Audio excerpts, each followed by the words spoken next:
Para po sa akin, ang tungkulin, isang klase ho ng responsibilidad na hindi ho lahat ng kabataan ay merong klase ng ganitong tungkulin. Kumbaga, itong tungkulin din ho na to, isang klase rin ho ng pagpapala kasi ho nabigyan tayo ng pagkakataon para makaganap eh. Like sabi ko nga po, hindi ho lahat tayo may pagkakataon tsaka nabigyan.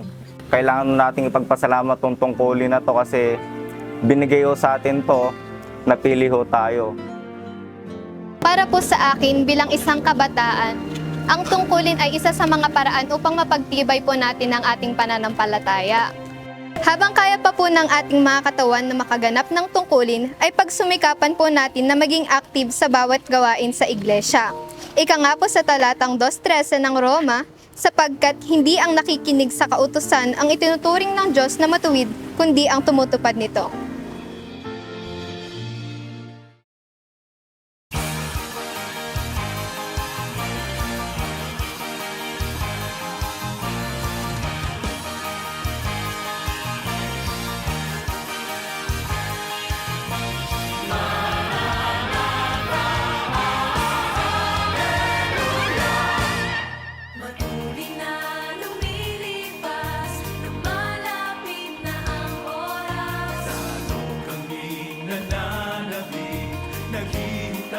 Sa pagbalik, pangarap na makita ka, alam naming malapit na ang aming pag-asa.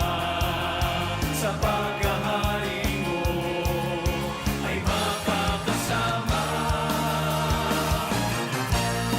Gaganapin sa saya, kami ngayon'y sumasamba. Buong pusong nagmumuri sa iyo.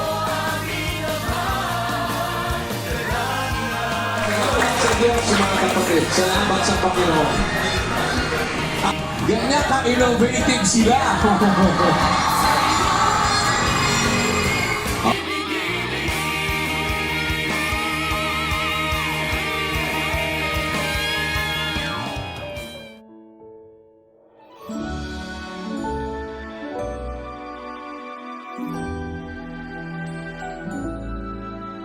Kung ito magagamit mo sa hanap buhay, pang negosyo, sana mapaunlad mo sa tulong at awa ng Diyos. Mark.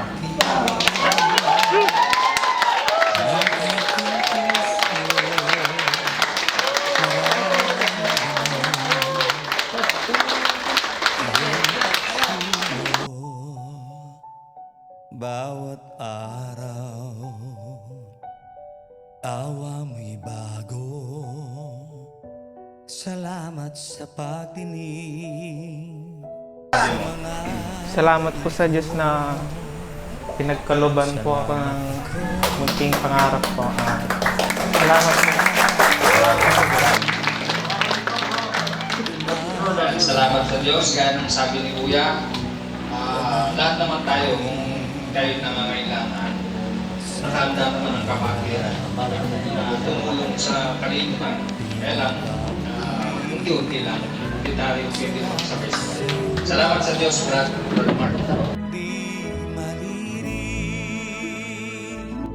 ikaw Diyos, meron tayong kapatiran at kaganda-ganda. Gumawa ng mabuti sa kapwa, lalo-lalo na sa ating mga kapatid. Muli, magandang gabi po sa lahat.